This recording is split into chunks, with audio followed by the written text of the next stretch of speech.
Hello viewers, SLST mathematics 2025কে সামনে রেখে আমি যে ট্রিক্সগুলো নিয়ে আসছি এবং তার সঙ্গে কনসেপ্ট মানে আছেই, মানে কনসেপ্ট ছাড়া কিন্তু ট্রিক্স হয় না।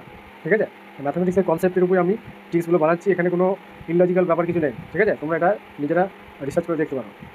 এখানে ওই যে একটা ডিটারমিনেন্ট দিয়েছে এবং একটা কন্ডিশন দিয়ে দিয়েছে। কন্ডিশনটা বলছে কি, ইফ যদি A plus B plus equal to pi then the value of the determinant. এখানে কিন্তু ম্যাট্রিক্স বলছে না, ডিটারমিনেন্ট বলছে। ঠিক আছে, তাহলে এখানে এ বি সি কি, এখানে এ বি সি মানে এগুলো অ্যাঙ্গেল, মানে ত্রিভুজের কোণ। ত্রিভুজের তিনটে কোণের সমষ্টি 180 ডিগ্রি, এটা আমরা জানি। এবার এখানে আমাকে ত্রিভুজটা কেমন টাইপের সেটা কিন্তু নির্দিষ্ট করে মেনশন করে দেয় না। তাহলে আমরা যে কোনো ধরনের ত্রিভুজ আমরা এখানে চুজ করতে পারি। সেটা সমকোণী হতে পারে, সমবাহু হতে পারে, সমদ্বিবাহু হতে পারে। ঠিক আছে, তা আমরা এই ট্রিক্সটা অ্যাপ্লাই করবো এই কোশ্চেনটার উপর। কীভাবে সেটা হচ্ছে, এই যে অ্যাঙ্গেল তিনটে আছে A B, A plus B plus C, এদের সামটা কী হবে বলছে পাই হতে হবে। ঠিক আছে, যোগফলটা বলছে পাই হতে হবে। তাহলে যোগফলটা যদি পাই হতে হয়, আর তো কোনো কন্ডিশন দেওয়া নেই। তার মানে আমরা এ বি সি এগুলোকে আমরা একটা সমবাহু ত্রিভুজের অ্যাঙ্গেল ধরতে পারি। ঠিক আছে, তাহলে এ বি সি তিনটিকে তখন কি সমবাহু ত্রিভুজের ক্ষেত্রে তিনটে অ্যাঙ্গেল সমান হয়। তাহলে এটা আমরা নিলে আমাদের এই কোশ্চেনের ক্ষেত্রে কোনো সমস্যা নেই, যেহেতু আদার্স কোনো এবিসি এর মধ্যে কন্ডিশন বলা নেই। ঠিক আছে, তাহলে আমরা এই তিনটে অ্যাঙ্গেলকে যদি আমরা মানে 60 ডিগ্রি ধরে নিই, তাহলে আমরা খুব ইজিলি এই ডিটারমিনেন্টের ভ্যালুটা ফাইন্ড করতে পারবো। ঠিক আছে, তাহলে আমাদের এখানে কি আছে, sine square A, sine square B, sine square C first কলমে যেটা আছে, তারপরে কট এ, কট বি, কট সি, আর একটা আছে 1 1 1। তাহলে আমরা যদি সাইন স্কোয়ার এখানে π/3 পুট করি, এখানে যেটা আছে, তাহলে কী ভ্যালু আসবে, √3/2 তার স্কোয়ার। তার মানে এটা 3/4 হয়ে যাচ্ছে। আর একটা ভ্যালু আমাদের চুজ করতে হবে, সেটা হচ্ছে কট অফ π/3। তার মানে এবিসি যেহেতু ইকুয়াল, তাহলে বাকিগুলো আমাদের চেক করার দরকার নেই। তার মানে কট 60 মান হচ্ছে 1/√3। ঠিক আছে, এইবার আমরা এই ভ্যালু দুটো এই ডিটারমিনেন্টের মধ্যে পুট করে দেবো। তাহলে এগুলো সব সেম আসবে। এই কলমটা সেম হয়ে যাচ্ছে, তারপরে এই কলমটাও সেম হয়ে যাচ্ছে। ঠিক আছে, তার মানে আমরা কি বুঝতে পারছি যে এটা আইডেন্টিক্যাল হয়ে যাচ্ছে, মানে এই কলমটা কি সব এলিমেন্ট ইকুয়াল। এবার আমরা কী করবো, এই কলম থেকে আমরা 3/4 কমন নিয়ে নেবো, বা আমরা এই কলম থেকেও আমরা কমন নিয়ে নেবো। তাহলে দুটোর কলম আমাদের সেম হয়ে যাচ্ছে। ঠিক আছে, সেই হিসাবে আমরা কি বলতে পারি যে এই ডিটারমিনেন্টের ভ্যালুটা কি 0 আসবে। ঠিক আছে, তাহলে এই ধরনের যে কোশ্চেনগুলো যদি আমাদের এক্সামে থাকে, তাহলে আমরা খুব ইজিলি সলভ করতে পারবো এবং খুব তাড়াতাড়ি হয়ে যাবে। আমরা নর্মাল মেথডে করতে গেলে একটু লেন্দি হয়ে যাবে। ঠিক আছে, তা এই ট্রিক্সটা আশা করি তোমাদের খুবই কাজে লাগবে। এই ধরনের মানে এখানে সাইন আছে, কস আছে, যা কিছু থাকুক, মানে সাইন কস ট্যান কট যা কিছু থাকুক, আমরা সবসময় এই মেথডটা অ্যাপ্লাই করবো। তাহলে আমরা অ্যান্সারটা পেয়ে যাবো। তোমরা বই যদি থাকে চেক করে দেখে নিতে পারো, অ্যান্সারটা 0ই আসবে। ঠিক আছে, নেক্সট আরেকটা কোশ্চেন আছে। সেই কোশ্চেনটা হচ্ছে কি, বলছে এখানে একটা ট্রিক্স আছে, বলছে ইফ একটা ম্যাট্রিক্স দিয়েছে 1 1 1 ফার্স্ট রোতে আছে, তারপরে 0 1 1 0 0 1, তাহলে দেন a⁻7, তাহলে a⁻7 এর ভ্যালুটা কী হবে সেটা আমাদের বার করতে বলেছে। ঠিক আছে, তাহলে এইটা একটা স্পেশাল টাইপের ম্যাট্রিক্স। স্পেশাল টাইপের ম্যাট্রিক্স কেন, এই যে প্রিন্সিপাল ডায়াগোনালটা সব 1 আছে। ঠিক আছে, আর বাকি নিচের এলিমেন্টগুলো কি সব 0। তার মানে এটা আপার ট্রায়াঙ্গুলার ম্যাট্রিক্স। তাহলে আপার ট্রায়াঙ্গুলার ম্যাট্রিক্স একটা স্পেশাল টাইপের, যেহেতু সমস্ত এলিমেন্টগুলো 1 আছে। তাহলে এই ধরনের ম্যাট্রিক্সের ক্ষেত্রে যদি আমাদের এর পাওয়ারে কোনো ভ্যালু বার করতে পারে, ঠিক আছে, তাহলে আমরা কী করবো, আমরা এই ট্রিকটা অ্যাপ্লাই করবো। এটা একটা স্ট্যান্ডার্ড রেজাল্ট। রিসার্চ করে দেখা গেছে যে এই ধরনের ম্যাট্রিক্সের ক্ষেত্রে আমরা এর পাওয়ারে যাই রাখি না কেন এই রেজাল্টটা আসবে। তার মানে এখানে আমাদের যেটা a⁻k হবে, সেটা কি, সেই ম্যাট্রিক্সটা হবে কি 1, তারপরে ফার্স্ট রোটা বলছি 1, তারপরে k ইন্টু k + 1/2। তাহলে ফার্স্ট রো এলিমেন্টগুলো এরকম হবে, সেকেন্ড রোটা কি 0 1 k, আর থার্ড রোটা হচ্ছে 0 0 1। তার মানে কি আমাদের প্রিন্সিপাল ডায়াগোনালে কোনো চেঞ্জ আসছে না, শুধুমাত্র এই তিনটে এলিমেন্ট চেঞ্জ হচ্ছে। ঠিক আছে, তাও আবার এটাও কে লাস্ট, শুধুমাত্র আমাদের এইটুকু মনে রাখলেই হবে। তাহলে k ইন্টু k + 1/2টা।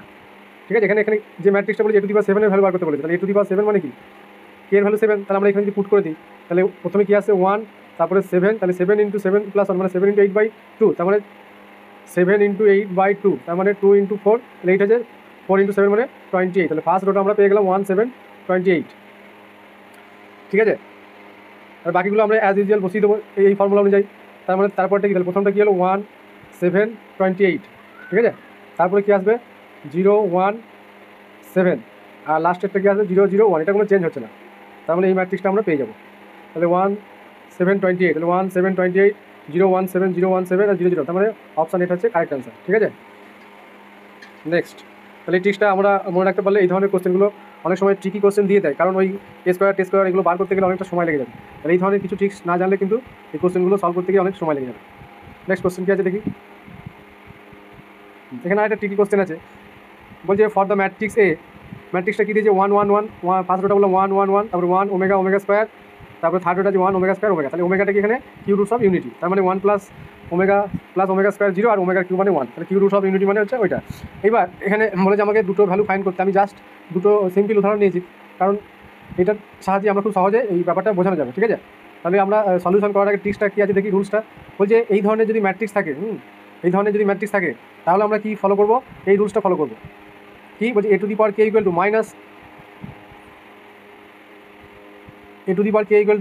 কী হবে, বলছে = -1 ⁻k/2 × 3 ⁻k/2 × i। এটা আইটা হচ্ছে আইডেন্টি ম্যাট্রিক্স 3/3 অর্ডারে। কখন হবে এটা রুলসটা কাজে লাগবে তখন, যখন কেটা হচ্ছে ইভেন্ট। তাহলে পাওয়ার যদি ইভেন্ট হয়, আমি এখানে একটা ইভেন্ট পাওয়ার নিয়েছি a টু দি পাওয়ার 4, সেক্ষেত্রে আমরা এই ফর্মুলাটা অ্যাপ্লাই করবো। আর যদি পাওয়ারটা অড হয় তাহলে কী হয়ে যাবে, এখানে -1 টু দি পাওয়ার k - 1/2 আর 3 টু দি পাওয়ার k - 1/2। তার মানে আলটিমেট আরেকটা এখানে আইডেন্টি ম্যাট্রিক্সটা হবে না, এই ম্যাট্রিক্সটা হয়ে যাবে, যে ম্যাট্রিক্সটা দেওয়া থাকবে। এবার এখানে কি সূত্র দুটোর মধ্যে সিমিলার ব্যাপারটা সবই ঠিক আছে, শুধুমাত্র এখানে এক্সট্রা মাইনাস কেটে আসছে উপরে, আর কিছু নেই, এক্সট্রা আর কিছু নেই। তাহলে এই সূত্রটা মুখস্থ রাখা আমাদের পক্ষে খুব একটা কঠিন হবে না, কারণ এই ধরনের কোশ্চেন অ্যান্সার করতে যাওয়া লেন্দি হয়ে যাবে অনেক, এবং যদি জিনিসটা জানা না থাকে কিন্তু এক্সাম হলে পারবে না, ঠিক আছে। তাই এগুলো একটু প্র্যাকটিস করলে সূত্রগুলো মনে থেকে যাবে এবং খুব ইজিলি আনসারগুলো দেওয়া যাবে। এগুলো বিগত বছরের কোশ্চেনে এসেছে, ঠিক আছে। সেই জন্য এই কোশ্চেনগুলো নিয়ে আমি আলোচনা করছি, কারণ বই ধরে ধরে সলিউশন করা এবং সমস্ত কোশ্চেন অনেক ইউটিউব চ্যানেলে হচ্ছে, সেগুলো নিয়ে আমার কোনো মাথা ব্যথা নেই, তোমরা ওগুলো দেখতে পারো। তা মেন বিষয় হচ্ছে যে এমন কিছু কোশ্চেন দেবে যেগুলোর সলিউশন কিন্তু চট করে এক্সাম হলে তোমার মাথায় কিন্তু আসবে না। সেই জন্য এই ধরনের ট্রিকি কোশ্চেন তোমাদের একটা সাপোর্ট থাকতেই হবে, তা নাহলে কিন্তু তোমরা পারবে না। আর আলটিমেট আমি বলেই দিয়েছি যে ট্রিক্স ছাড়া তুমি 60টা কোশ্চেন ওই টাইমে হবে না, এটা মাথায় রাখতে হবে। আর যে লেন্দি করে করবে অসুবিধা কিছু নেই, গ্র্যাজুয়েশন অনার্স লেভেলে যেভাবে করবে সেটা তার নিজের পার্সোনাল ব্যাপার। তা আমি নিজের অভিজ্ঞতা থেকে বলছি যে এগুলো এইভাবে ছাড়া হবে না। বেশ, এইবার আমরা এখানে দেওয়া আছে a to the power 4 value বার করবো। তাহলে a টু দি পাওয়ার 4 মানে k এর ভ্যালু 4, তাহলে k এর ভ্যালু 4 বললে মানে 4/2 মানে 2, তাহলে -1 স্কোয়ার, এখানে 3 স্কোয়ার হয়ে যায়, আইডেন্টি ম্যাট্রিক্সটা অ্যাজ ইউজুয়াল বসে যাবে। তার মানে এবার এখানে 3 স্কোয়ার মানে 9 হয়ে যাচ্ছে, আর -1 স্কোয়ার মানে +1 হয়ে যাচ্ছে। এবার 9 দিয়ে আমরা এই ম্যাট্রিক্সটাকে মাল্টিপ্লাই করলে আমরা অ্যান্সারটা পেয়ে যাবো, কারণ এই আইটা হচ্ছে কি এখানে আইডেন্টি ম্যাট্রিক্স আছে এইটা, ঠিক আছে। তাহলে আইডেন্টি ম্যাট্রিক্সটা এখানে আছে এটা।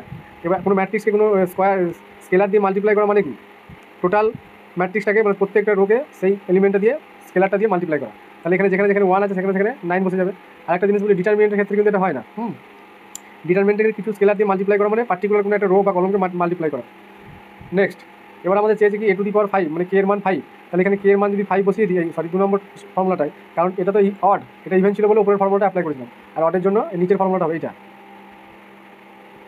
এই ফর্মুলা। তাহলে আলটিমেট কি আছে, -1 টু দি পাওয়ার k - 5 - 1/2, সেটাও 4 আসছে, 4/2 মানে এটা -1 স্কোয়ার হয়ে যাচ্ছে, সবই ঠিক আছে, শুধু এখানে ম্যাট্রিক্সটা চেঞ্জ হয়ে যাচ্ছে, এই ম্যাট্রিক্সটা চলে এলো। তাহলে কী দাঁড়াচ্ছে, আলটিমেট আমাদের 9 দিয়ে ম্যাট্রিক্সটাকে মাল্টিপ্লাই করলেই হয়ে যাবে। অপশনগুলো এইভাবে থাকবে যে ম্যাট্রিক্স ফর্মে দেওয়া থাকবে।